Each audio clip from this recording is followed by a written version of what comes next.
Ich hab mein Herz in Heidelberg verloren. Ere to Lises brook, the woeful way I take, one final phone call shall I, oh wretch, now make.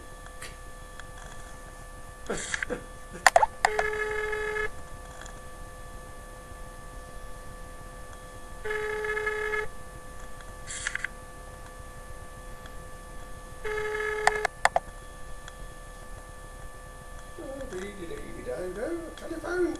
Good afternoon. Matcham Junction Lost Property Office. Can I help you? Sir? Madam? Oh, ho, we have a right one here, I fear. From the size and deep breathing it would at least appear. Sir, this is not the Samaritans. Their number is 532190. Ours is 532109. As you'd expect, these numbers often get confused. I repeat, this is Matcham Junction Lost Property Office. Yeah? What? Didn't catch what you said there, sir.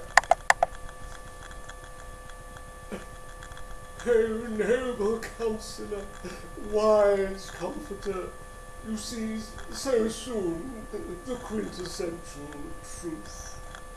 What spirit mentor whispers in your ear that you speak of things lost? Aye, there's the rub.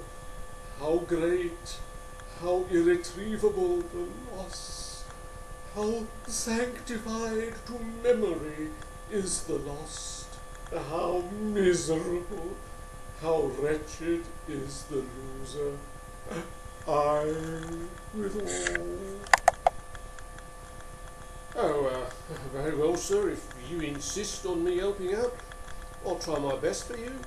In fact, I've become rather a professional over the years, both in my capacity as an LPO and as a counsellor, you might say. Could you give me a description of this lost article, this art that appears to be missing?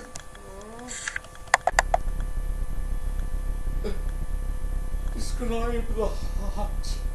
What man has art enough for that effect? Is depth so deep that ne'er the heart shall plummet? Is height so high the heart ne'er reach that summit? I'll get your point, sir. The heart is indeed an incommensurable thing. Silly of me to ask. Let me try another tack. Could you give me an account of the circumstances under which this missing article disappeared? Time, place, etc. Oh, speak not of circumstance, but speak to me of fate. Star-crossed am I, like Romeo, betrayed like Samson. Cupid's arrow has hit the mark, it has laid me low. Just as I thought, sir, just as I thought, some young lady has had a part to play in the matter of this loss. A young lady, you call her? You are too kind and moderate. A vixen, I say, a Jezebel, a silly maid, and Delilah on top of it. Oh, really, sir, never mind. Perhaps you could give me a description of this young vixen celery of yours, in as far as she has tangible assets, that is, sir. The locks that lap her temples were woven on the loom of dawn. I see, sir. Honey blonde. Did you continue your description? Sounds very interesting. Oh, how can poor words describe the gilded dawn, the taste of honey melon, the scent of morning rose? She walks on high where angels walk. She talks in tongues as angels talk. The fairest of 10,000 she, the one. Oh, Surely you can tell me the colour of her eyes, sir. Her eyes choice sapphires of the rarest hue. I'll take it, sir, her eyes are blue. Oh, man of prose, write what you will, write blue. To see her eyes by moonlight glister like diamonds, or of Venus the star, when Eve's purple o'erlays the gold of Hesperide. Oh, very well, sir. Blue under normal lighting conditions. Otherwise, there's no telling. Other characteristics? More seductive than Salome at dance, she could wheel from Herod his kingdom all, or tempt Joseph more sorely than the wife of Potiphar. A good looker, eh, sir? She gambles on the mount of Lebanon as the doe. She is subtle of foot, she is nimble of toe.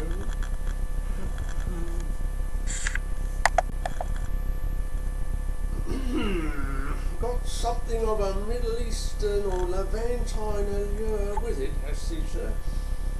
It's only an hunch, sir, but I've got a feeling that this young lady, the lady in question, this vixen cum celery of yours, may have called by at this office the other day. She was also complaining of the chagrins dammer.